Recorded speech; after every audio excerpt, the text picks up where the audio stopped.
नमस्कार दोस्तों आज हम बात करने वाले हैं बिहार चिकित्सा की।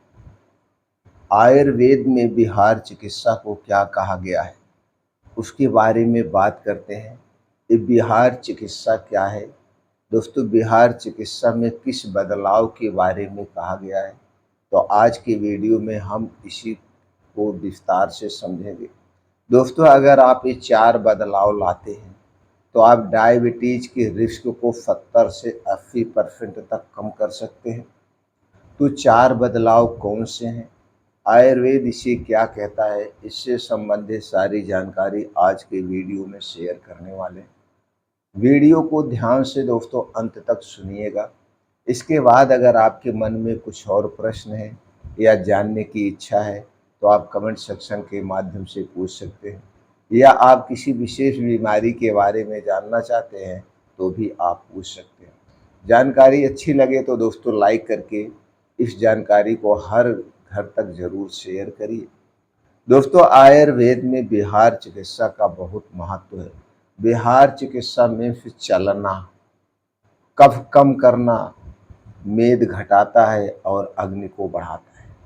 अगर आप रोज चलते हैं और जितना ज़्यादा चलते हैं उससे कफ दोष कम होता है, यानी शरीर के तीनों दोष बैलेंस में रहते हैं, मोटापा घटता है और अग्नि को बढ़ाता है। लेकिन आज के समय में क्या है, आज के समय में लोग देर रात सोते हैं, गाड़ी का प्रयोग करते हैं, पैदल चलना नहीं चाहते हैं। इस कई सारे दोस्तों लाइफ स्टाइल रिस्क, जो लाइफ स्टाइल है ये गलत लाइफ स्टाइल ही बीमारी का कारण बन रही। तो दोस्तों वो 4 बदलाव हमें क्या लाने हैं उनके बारे में हम जानते हैं। तो चलिए सबसे पहले हम दोस्तों बात कर लेते हैं दिनचर्या की। आयुर्वेद में दिनचर्या का बहुत ही महत्व दिया गया है। दिनचर्या का मतलब होता है दिन और रात। दिन का मतलब होता है आप काम करिए, खाना खाइए और पच जाएगा। रात का मतलब होता है जैसे ही सूरज ढल जाए हमारे शरीर को आराम चाहिए। खाने से लेकर शारीरिक परिश्रम तक सब हमें बंद कर देना चाहिए। लेकिन दोस्तों आज की भाग दौड़ भरी जिंदगी में पूरा रात दिन आदमी काम करता है। कुछ लोगों की ड्यूटी रात में होती है, कुछ लोगों की ड्यूटी दिन में होती है। तो इस हिसाब से दोस्तों हम मैनेज नहीं कर पाते। तो इसे आपको मैनेज करना होगा अपने हिसाब से। तो दोस्तों परिश्रम मान लीजिए आप रात में कर रहे हैं, इसे प्रयास करें, लेकिन जो दोस्तों हमारे आर्गन हैं वो रात के समय में ही हील करते हैं। इसीलिए अगर आपको स्वस्थ और निरोग रहना है तो कुछ दिन के लिए, अगर आप बीमारी से डायबिटीज से पीड़ित है तो इस दिनचर्या को 4 महीने के लिए फॉलो करिए। 4 महीने के बाद रिजल्ट आपके सामने होगा। दोस्तों करना क्या है, शुरुआत करते हैं हम रात से। सूरज डूबने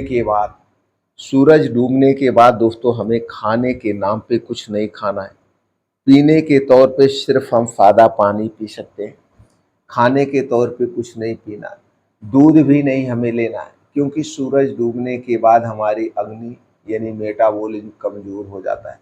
अगर आप सूरज डूबने के बाद कुछ भी खाते हैं तो सही तरीके से डाइजेस्ट नहीं होगा, पचेगा नहीं खाना, और यही अधपचा खाना हमारे शरीर में आम बनता है, टॉक्सिन बनता है, जो हर एक बीमारी का कारण बनता है। और जब आप देर रात सोते हैं तो न खाना पचने के कारण रात में पेट का फूलना, जब रात में पेट फूलता है गैस एसिडिटी बनती है तो उसका दबाव हृदय पर पड़ता है, बीपी का बढ़ना और कई सारी रात की समस्याएं होती हैं। इसलिए रात का खाना सूरज डूबने के पहले खाना चाहिए, और यह खाना आधे पेट खाना चाहिए, यानी हल्का खाना खाना चाहिए। अब दोस्तों खाने के बाद हम सुबह की शुरुआत की बात करें तो सुबह की शुरुआत हमें चलने से करना चाहिए। तो सुबह हमें ब्रह्म मुहूर्त में उठने का प्रयास करना चाहिए। ब्रह्म मुहूर्त मतलब दोस्तों 5 बजे के पहले। अगर आपको 5 बजे के पहले उठना है तो रात को आप 9 बजे तक सो जाइए। 9 से 10 के बीच में सोने का टाइम रखिए। जिससे हमें 7 से 8 घंटे की नींद मिल जाए। 7 से 8 घंटे की गहरी नींद दोस्तों शरीर को हील करने में मदद करती है, शरीर के हार्मोन्स को बैलेंस करती है। इसलिए हमें डेली 7 से 8 घंटे की गहरी नींद चाहिए।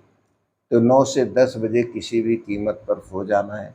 सुबह ब्रह्म मुहूर्त में उठने के बाद तुरंत 1 गिलास गुनगुने पानी से शुरुआत करिए।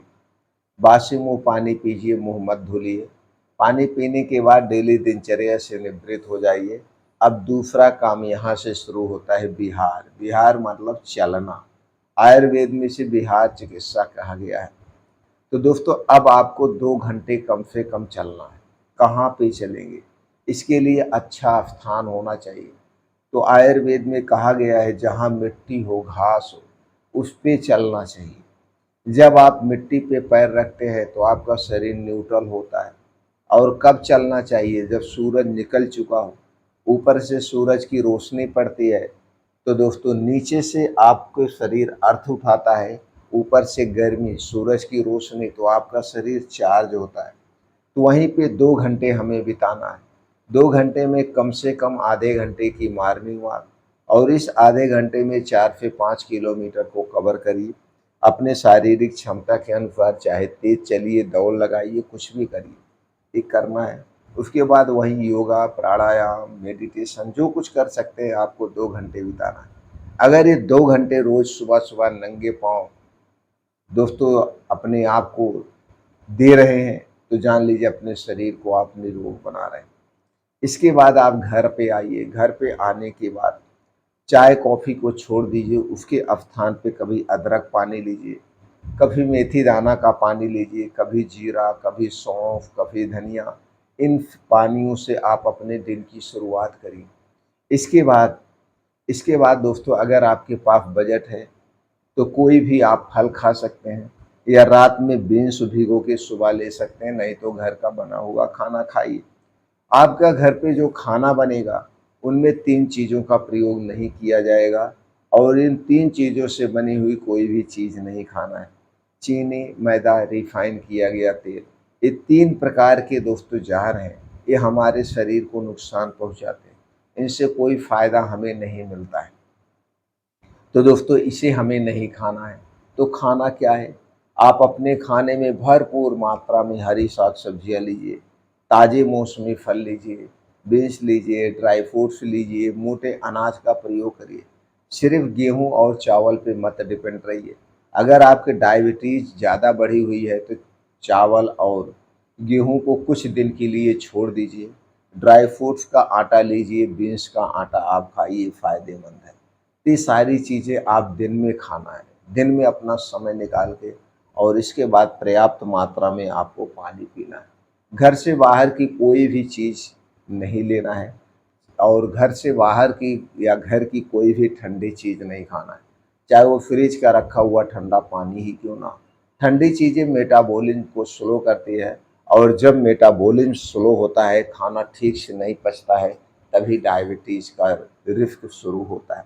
तो दोस्तों ये बदलाव थे, ये बदलाव लाइए, आप डायबिटीज़ को कंट्रोल करने में मदद करेंगे। आप डायबिटीज़ को कंट्रोल भी कर सकते हैं।